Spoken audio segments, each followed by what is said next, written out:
दोस्तों आप सभी ने ना अपने घर में देखा होगा कि लोग आपके बात करते हैं कि मैंने तो आज तक जीवन में कभी लोन लिया ही नहीं या आपको लोन नहीं लेना है, क्योंकि अगर आप एक बार लोन के जाल में फंस गए तो आप इससे कभी बाहर नहीं आ सकते। तो दोस्तों अगर आपने भी ऐसे लोगों को बात करते हुए सुना हुआ है तो ये वीडियो आपके लिए है, क्योंकि आज मैं आपको डिफरेंस बताऊंगा कि एक अच्छा लोन और एक खराब लोन क्या होता है और दोनों में कितने ज्यादा अंतर होता है और आपको लोन किस चीजों के लिए लेना है और कौन सी वो चीजें हैं जिनके लिए आपको लोन कभी नहीं लेना।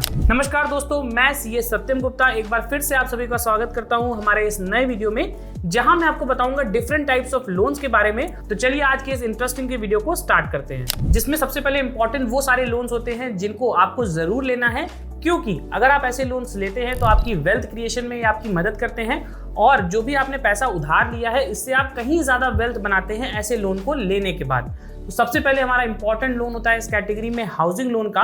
दोस्तों आपने देखा होगा अगर आप हाउसिंग लोन लेते हैं तो आपको क्या एक फायदा मिलता है, जिसमें आप सेक्शन 80C के तहत जो भी लोन पे आपने रीपेमेंट किया है प्रिंसिपल अमाउंट का, वो छूट क्लेम कर सकते हैं। उसके बाद आता हमारा इंटरेस्ट पोर्शन की बात करते हैं तो इंटरेस्ट जो पोर्शन होता है वो भी हमारा सेक्शन 20 के तहत अलाउड होता है 2 लाख रुपए तक। तो ये मोटा मोटा आपको 3.5 लाख रुपए का फायदा मिल गया। प्लस अगर आप हाउसिंग लोन लेके कोई घर लेते हैं तो धीरे धीरे आपको पता होगा घर की वैल्यू बढ़ती रहती है। तो आपने लोन लिया है एक एसेट को बिल्ड करने के लिए, तो हाउसिंग लोन लेने का फैसला हमेशा आपका सही रहेगा। तो अगर आप हाउसिंग लोन लेते हैं तो ये आपके लिए बहुत बेस्ट हो सकता है। तो दोस्तों दूसरी कैटेगरी ऑफ लोन जो आप सभी को जरूर लेना है वो होता है हमारा बिजनेस लोन का। देखिए मैंने आपको एग्जांपल बताया हाउसिंग लोन पे, जिसमें आपने लोन लिया, उसको रीपेमेंट किया, एक एसेट बनाया, उसकी वैल्यू बढ़ती गई। बट आपको पता होगा कि बिजनेस लोन एक ऐसा अमाउंट होता है जो कि अगर आपके पास एक बहुत अच्छा सा आइडिया आ गया है, बहुत अच्छी सी रिक्वायरमेंट है या कोई बहुत बड़ा ऑर्डर लगा हुआ है जिसके लिए आपको कुछ अमाउंट चाहिए, तो हो सकता है कि उस लोन पे ना आप मात्र 10 से 12% का इंटरेस्ट रीपे करें और आपने जितना लोन लिया है उसका डबल कमाई आप कर पाएं। तो आपके पास अगर कोई भी ऐसा बिजनेस प्रपोजल है और आपकी फाइल अप्रूव्ड हो जाती है तो आप बिजनेस लोन जरूर लीजिएगा। तो कोई भी अगर आपसे कैटेगरी के बारे में बात करता है तो एक हाउसिंग लोन हो गया जो आपके लिए बेस्ट कैटेगरी है, दूसरी होती है बिजनेस लोन। वो मैं कभी भी आपसे नहीं कहूंगा कि बिजनेस लोन अगर आपने लिया है तो खराब है, पर आपको ध्यान रखना है कि वो लोन पे जो लिया हुआ पैसा है उस पे एटलीस्ट आप जो इंटरेस्ट पे कर रहे हैं उसके 2 या 3 टाइम्स अमाउंट कमा पाएं, क्योंकि अगर आप सिर्फ इंटरेस्ट पे करने भर का ही कमाएंगे तो ये लोन कहीं से भी आपके लिए सही नहीं होगा। तो दोस्तों तीसरी कैटेगरी जो मैं आपको बताने जा रहा हूं वो होता है हमारा एजुकेशन लोन का। आपको पता होगा कि जो पढ़ाई होती है वो जो प्राइमरी एजुकेशन हो जाती है ना, सेकेंडरी 10-12वीं तक तो ठीक है, उसके ऊपर अगर आपको कुछ करना है तो आजकल पढ़ाई में भी एक बहुत ही मोटा अमाउंट खर्च होता है। आजकल बहुत सारे पेरेंट्स ऐसे अफोर्ड नहीं कर पाते हैं कि आपके ऊपर वो 15-20 लाख रुपए लगा के आपको कोई डिग्री या कोर्स करा पाएं।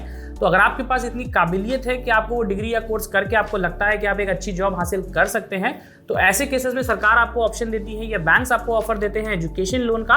तो आपको एजुकेशन लोन जरूर लेना चाहिए, क्योंकि अगर आपने एक 15-20 लाख का एजुकेशन लोन ले लिया, उसके बाद जब आपकी जॉब लगती है और आप उसको रीपे करना चाहते हैं तो हो सकता है कि 2 या 3 साल के तहत आप पूरा लोन रीपे कर दें। बट पैसा ना होने की वजह से अगर आपने लोन नहीं लिया और अपना डिग्री या कोर्स पूरा ही नहीं किया तो कभी भी आप वो बेनिफिट नहीं उठा पाएंगे।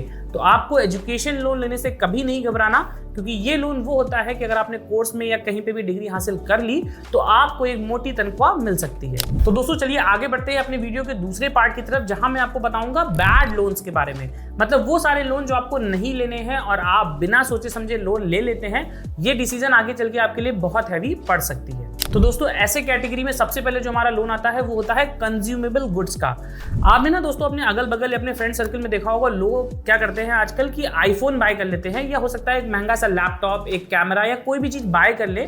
उसको बाय करने के लिए उनके पास पूरा अमाउंट नहीं होता, फिर भी वो क्या करते हैं कि लोन ले लेते हैं। हो सकता है कि उसकी 12 या 36 महीने की किस्त बना ले, उसको किस्तों में देते रहते हैं और वो एसेट बाय कर लेते हैं। तो अगर आपने ऐसा भी कोई कंज्यूमर लोन ले रखा है तो ये आपके लिए बहुत बेकार होने वाला है, क्योंकि होता क्या है कि जो चीज आपको 1 लाख रुपए की पड़ती है अगर आप लोन पे लेते हैं तो वो लगभग 1.25 या 1,30,000 रुपए की पड़ती है। तो दोस्तों बैड लोन की कैटेगरी में जो हमारा दूसरा लोन होता है वो होता है आजकल हमारा मैरिज लोन का। आप सभी ने देखा होगा कि आजकल लोगों को बड़ी बड़ी लैविश शादियां करने का बहुत उत्सुकता चढ़ी है। तो ऐसे में क्या होता है कि उनके पास हो सकता है कि बजट उनका इतना अलाउ ना करे, बट दूसरों को दिखाने के लिए वो क्या करते हैं कि आजकल बैंक्स ना मैरिज लोन भी ऑफर करती है कि अगर आपको शादी करनी हो, आपकी प्रोफाइल अच्छी है, सिविल अच्छी है, तो आपको शादी करने के लिए भी लोन दिया जाता है। बट यहाँ पे क्या होता है कि जो शादी आप 10 से 12 लाख रुपए में कर सकते हैं, अगर आप लोन लेते हैं 5 साल में उसको रीपे करते हैं तो आपको 12 की जगह हो सकता है 17-18 लाख रुपए रीपे करना पड़े। तो आपको मैं यही एडवाइस करूंगा कि अगर आप अभी मैरिज करते हैं तो जितना आपको बजट हो उसी में करें, क्योंकि लोग क्या हो सकता है जो आदमी 20 लाख में भी खुश नहीं हो रहा है वो 40 में भी खुश नहीं होगा। दूसरों तीसरी कैटेगरी जो मैं आपको बताने जा रहा हूँ वो होता है हमारा वैकेशन लोन्स का। जैसे मैंने आपको मैरिज का एग्जांपल बताया, सेम इसी तरीके से क्या होता है, लोगों को बहुत उत्सुकता चढ़ती है कि हम बाहर होके आएं या विदेश में घूम के जाएं। तो ऐसे केसेस में क्या करते हैं, अगर उनके पास पैसा नहीं है तो लोग क्या करते हैं, ईएमआई पे ना टूर पैकेज बेचते हैं। आपने देखा होगा मेक माई ट्रिप पे भी आता है कि अगर आपको 1,20,000 का कोई पैकेज चाहिए तो आप उसको 5-6 हज़ार रुपए ईएमआई पे कर सकते हैं। यहाँ पे भी सेम केसेस होता है। ये सारे लोन्स में जो फायदा हो रहा है वो सिर्फ इंश्योरेंस या जो लोन ऑफर करती है कंपनी, उसी कंपनी का होता है, आपका कोई फायदा नहीं होता। तो अपने बजट के हिसाब से आपको वैकेशन प्लान करना है और वैकेशन लोन आपको कभी नहीं लेना। और दोस्तों तीसरी कैटेगरी के बाद जो मैं आपको चौथी कैटेगरी बताने जा रहा हूँ बैड लोन्स में, वो होती है हमारे कार लोन की। दोस्तों कार लोन आप सभी को पता होगा, कार जितनी भी जाती है उसमें 70-80% कार्स जो होती है वो फाइनेंस होती हैं। मैं आपसे ये बिल्कुल नहीं कह रहा हूं कि आपको कार लोन नहीं लेना है और जो भी पेमेंट है वो पूरा करके आप कार उठा लाएं, ऐसा बिल्कुल ना करें। बट कभी भी आपको ये ध्यान रखना है कि एक रूल होता है कि आपके पास अगर आपको कार लेना है तो कितना रिजर्व में पैसा होना चाहिए, कितना पैसा आप लोन ले सकते हैं और कितने टाइम पीरियड का ड्यूरेशन आपको लेना चाहिए। ऐसा बिल्कुल भी ना करिएगा कि आपको 18-20 लाख रुपए की कार पसंद आ गई और आप मात्र 2 या 3 लाख रुपए डाउन पेमेंट करके 18 लाख रुपए का लोन लेके और 5 साल से 7 साल की किस्तें बना के कार चलाएंगे, क्योंकि जब तक आप लोन रीपे करेंगे हो सकता है उस कार की वैल्यू बिल्कुल भी ना बचे। सबसे पहला केस जो मैंने आपको बताया था हाउसिंग में, वहां पे क्या होता है, जब तक आप लोन रीपे करते हैं घर की वैल्यू हो सकता है डबल से 4 गुना या 5 गुना बढ़ चुकी हो। बट हाउसिंग लोन के बाद जब मैं बात करता हूँ कार लोन की, तो कार लोन में जब आपका कार लोन का टेन्योर खत्म होता है तो अगर आपकी कार 20 लाख की थी तो मात्र आपको 5 या 6 लाख रुपए ही मिलेगा सेल करने पे। तो इसीलिए कार लोन लेते समय आपको ध्यान रखना है कि मैक्सिमम पेमेंट आपको डाउन पेमेंट करना है, ईएमआई का शेड्यूल कम रखना है और जितना हो सके जल्दी से जल्दी इस लोन को रीपे करना है। तो दोस्तों 2 कैटेगरी मैंने आपको बताई, गुड लोन्स और बैड लोन की। मैं आशा करता हूं कि दोनों ही कैटेगरी आपको बहुत अच्छे से समझ में आ गई होंगी। अब मैं आपको बताने जा रहा हूं एक ब्लेंडर कैटेगरी ऑफ लोन का, कि अगर वो आपने ले रखा है तो आपने अपने लाइफ का सबसे बड़ा ब्लेंडर कर रखा है। वो लोन होते हैं हमारा कि एक लोन को रीपे करने के लिए दूसरा लोन ले लेना। बहुत सारे लोगों को देखा होगा आपने, वो क्या करते हैं कि अगर उनके 50-60 हज़ार के छोटे मोटे लोन है तो वो सोचते हैं कि मैं ऐसा करता हूँ 2 लाख रुपए का एक बड़ा लोन ले लेंगे और छोटे वाले सारे रीपे करके फिर बड़े को रीपे करेंगे। दोस्तों ऐसा बिल्कुल नहीं होता। इसको हम लोग बोलते हैं विशियस सर्किल। इसमें क्या होता है कि अगर आप 50 हज़ार का लोन रीपे नहीं कर पा रहे हैं तो आप ये कैसे सोच सकते हैं कि मैं इसको रीपे करके 5 लाख की जगह लोन ले लेता हूँ और उसको रीपे करूंगा। अगर आपकी आदत अच्छी होती और आप रीपे कर पाते तो आप उस 50 हज़ार के लोन को ही रीपे ना कर देते। तो ऐसा आपको कभी नहीं करना। और दूसरी कैटेगरी आती है इसी के अंदर, वो होती है हमारी उन लोन्स को लेना जिनको लेके आप ना पैसा इन्वेस्ट करते हैं। जैसे आपको ना किसी दोस्त ने शेयर मार्केट की टिप बता दी कि आप ना इस फला कंपनी का शेयर ले लो और ये 2 महीने के अंदर डबल हो जाएगा। तो आपको लगा कि अगर मैं 10 लाख रुपए का मार्केट से लोन ले लेता हूं तो 2 महीने के अंदर मुझे उसके ऊपर मोटा 20-30 हज़ार रुपए ब्याज लगेगा और मैं 10 लाख का 20 लाख करने के बाद कंपनी को रीपे कर दूंगा।